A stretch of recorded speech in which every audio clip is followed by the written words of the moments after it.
Hello बच्चों, welcome to education classes. और class 12 पढ़ाई लिखाई सही चल रही है? कहाँ तक पढ़े थे कल? इलेक्ट्रिक फील्ड निकाले थे due to dipole at axial position. अब निकालते हैं आज electric field due to dipole at equatorial position. कहाँ? Equatorial position. चलो देखो, ये रहा हमारा डाइपोल, ये रहा माइनस क्यू, ये रहा क्या प्लस क्यू। दोनों के बीच का सेपरेशन क्या रहेगा? 12 रहेगा। अरे बोलो, रहेगा ना? अच्छा ये बताओ, इलेक्ट्रिक डाइपोल का डायरेक्शन क्या होता है? इलेक्ट्रिक डाइपोल का डायरेक्शन क्या होता है भाई? बताना कमेंट में बताना सभी लोग, ठीक है? अब देखो, ये 2l डिस्टेंस, ठीक है, ये रहा l हाफ वाला डिस्टेंस और ये डिस्टेंस l। अब इस हाफ से चलते हैं परपेंडिकुलर डिस्टेंस। कितना? परपेंडिकुलर पे चलते हैं कितना डिस्टेंस? r distance. अब इसी इक्वेटोरियल पोजीशन पे आपको क्या निकालना है? इलेक्ट्रिक फील्ड निकालना है। किसकी वजह से? Due to dipole. चलो निकालते हैं। अच्छा ये बताओ भाई, प्लस क्यू की वजह से इस पॉइंट P पर इलेक्ट्रिक फील्ड कहाँ होगा? अवे होगा कि इन द डायरेक्शन होगा? बताओ। पॉजिटिव चार्ज की वजह से पॉइंट P पे इलेक्ट्रिक फील्ड कहाँ होगा? अवे जाता है, तो यहाँ पे इलेक्ट्रिक फील्ड कहाँ जाएगा? बोलो, बाहर जाएगा। मतलब ये डायरेक्शन अवे, ठीक? इसको नेम दे देते हैं ई पॉजिटिव, ठीक है? अब देखो, नेगेटिव में से इलेक्ट्रिक फील्ड का डायरेक्शन पॉइंट P पे अवे की टुवर्ड्स। नेगेटिव के टुवर्ड्स होगा ना भाई, मतलब इधर जाएगा, ठीक है? अब देखो, मान लो ये वाला एंगल कितना है? थीटा है। ये वाला एंगल थीटा, ये वाला एंगल भी कितना? थीटा। तो ये बाहर वाला एंगल कितना होगा भाई? बोलो। दो इंटीरियर एंगल का सम किसके इक्वल होता है? दो इंटीरियर एंगल का सम एक्सटीरियर एंगल के इक्वल। यानी ये थीटा तो ये कितना हो जाएगा? 2 थीटा होगा। ये रहा एक वेक्टर, ये रहा दूसरा वेक्टर। इन दोनों के बीच का एंगल 2 थीटा। ये रहा नेगेटिव वाला, ये रहा पॉजिटिव वाला। एक के हेड से दूसरा वाला टेल मिला है। बोलो मिला है ना? यानी दोनों का क्या हो रहा है? वेक्टर एडिशन हो रहा है। रिजल्टेंट निकालना पड़ेगा ना? लेकिन चल देखो, पहले E तो L है, E R है। अब ये हाइपोटेनस आपको निकालना पड़ेगा, क्योंकि बीच वाला क्या है? 90 डिग्री है ना, परपेंडिकुलर। कहाँ पे निकाल रहे हो तुम लोग? इक्वेटोरियल पोजीशन पे निकाल रहे हो ना, तो क्या होगा? 90 डिग्री है, तो हाइपोटेनस चाहिए होगा। हाइपोटेनस स्क्वायर इक्वल क्या होता है? Perpendicular square plus base square और हाइपोटेनस स्क्वायर। हाइपोटेनस निकालना है परपेंडिकुलर कितना है? r square. बेस कितना है? l square. r square plus hypotenuse square equals to root over r square plus l square हो जाएगा ना? चल अब तो ये root over r square plus l square, ठीक? और ये भी कितना हो जाएगा? Root over r square plus l square. अब देखो कहाँ पे निकालना है तुमको इलेक्ट्रिक फील्ड? पॉइंट P पे। तो electric field due to positive charge E plus equals to क्या होता है formula? KQ by R square. KQ by R square. अब ये डिस्टेंस कितना है भाई? बोलो, ये root R square plus L square है। Root R square plus L square. ये देखो अगर O ले ले, ये A ले ले, ये B, तो इलेक्ट्रिक फील्ड का डायरेक्शन कहाँ है? टुवर्ड्स AB है, AB के डायरेक्शन में, ठीक है। तो KQ by root over R square plus L square का होल स्क्वायर हो जाएगा कि नहीं? टुवर्ड्स AB, ठीक है, AB की तरफ, ठीक। अब B पॉइंट P पे नेगेटिव निकालते हैं। फॉर्मूला क्या होता है? KQ बाई R स्क्वायर ही होता है ना। KQ चार्ज तो Q ही है, R स्क्वायर ये डिस्टेंस कितना है?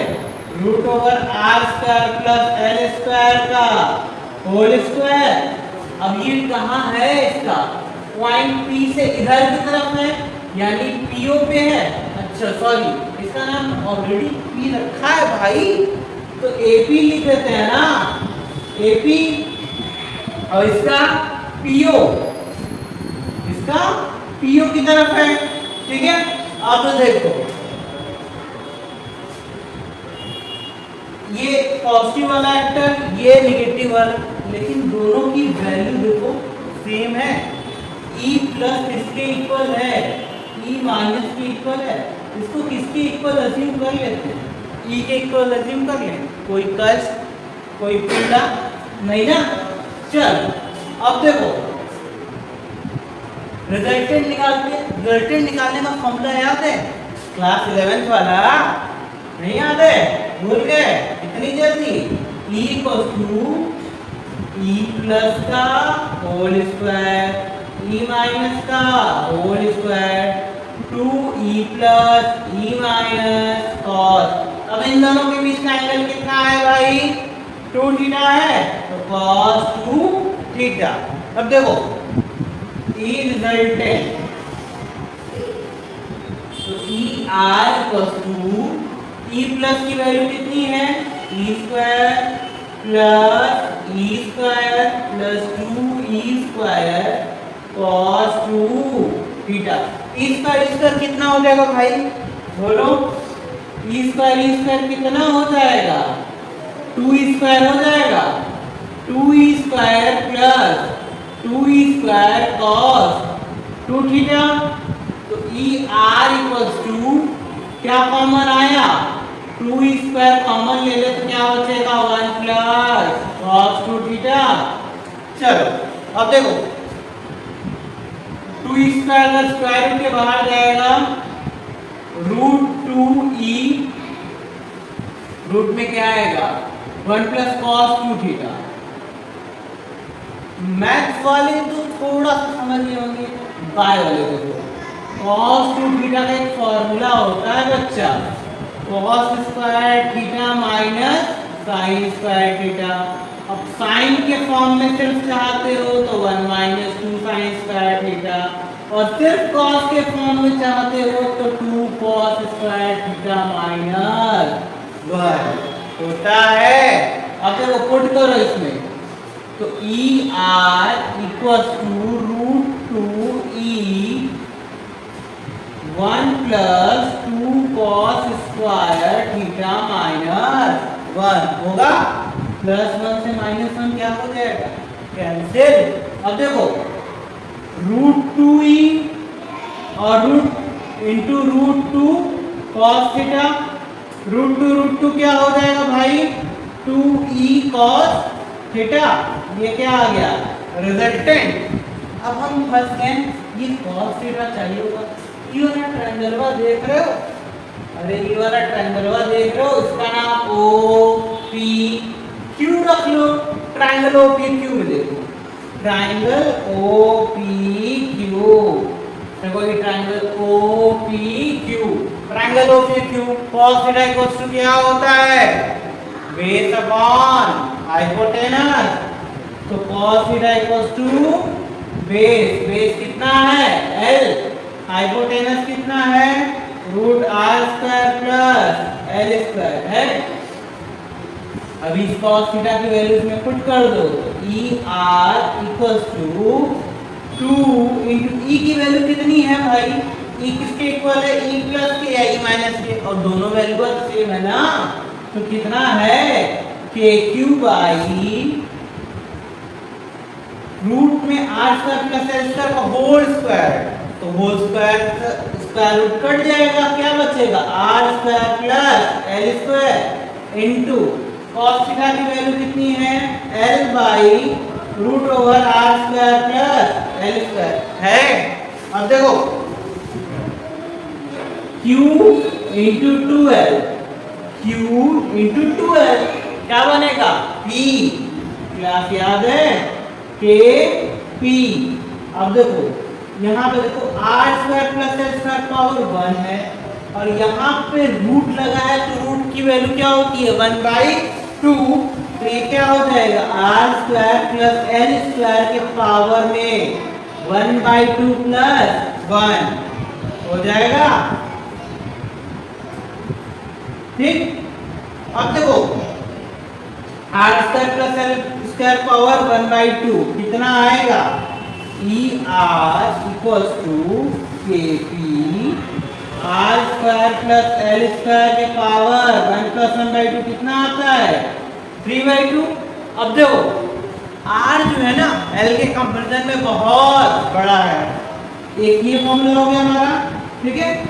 अब आर जो है एल के कंपैरिजन में क्या है बहुत लार्ज है एज कंपेरेबल, तो आर को क्या एल को क्या करेंगे नेग्लेक्ट करेंगे, यानी आर जब आर जो है एल के कंपैरिजन में बहुत बड़ा है तो इसका स्क्वायर करो 0.0001 इसका स्क्वायर करो, और छोटी quantity R square is greater than L square, तो ई आर इक्वल टू क्या हो जाएगा K P by R square के पावर 3/2 बजा गया, 2 से 2 कैंसिल, ई आर कितना आया भाई के पी बाई आर क्यूब, मतलब इक्विटोरियल पोजीशन का रिजल्टेंट वैल्यू कितनी आया के पी बाई आर क्यूब।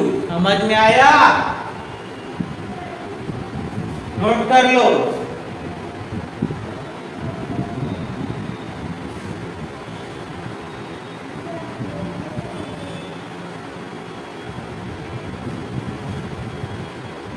चलो अब देखो रिलेशन देख लेते हैं, रिलेशन देख लेते हैं जब भाई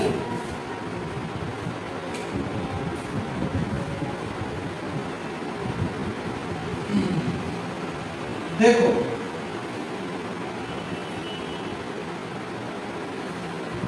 कल हम लोग निकाले थे, क्या निकाले थे एक्सियल पोजीशन की वैल्यू कितनी निकाले थे, ई एक्सियल कितना आया था 2kp बाई आर क्यूब आया था ना, और ई इक्विटोरियल आज कितना आया है भाई kp बाई आर क्यूब आया है। अब देखो तो किस कैसा रिलेशन है ई एक्सियल इक्वल्स टू 2 इंटू देखो kp बाई आर क्यूब इसके इक्वल है इक्विटोरियल के इक्वल। तो जो एक्सियल का इलेक्ट्रिक फील्ड होता है इक्विटोरियल के कितने टाइम्स होता है 2 टाइम्स होता है, ठीक है। तो यहाँ से एक relation E axial equals to 2 times of equatorial electric field, यानी एक्सियल का electric field 2 times of equatorial electric field के इक्वल होगा, ठीक है। अब देखो अब हम लोग का टॉपिक बचा हुआ है टॉप निकालने का। जब कोई डाइपोल को किसमें रख दोगे इलेक्ट्रिक फील्ड में तो फोर्स नहीं लगेगा ना, उस पे टॉप कितना निकालना है वो टॉप की वैल्यू निकालनी है, ठीक है। और उसके बाद सबसे इंपॉर्टेंट टॉपिक गॉस लॉ, जो तुम लोग का बहुत फेवरेट है वो, ठीक है। तो हम लोग लगभग क्लोजर पहुंच रहे हैं, ठीक है, क्लोजर पहुंच रहे हैं अपने उसके चैप्टर एंडिंग के, पढ़ते रहो, ठीक है। चलो बाय।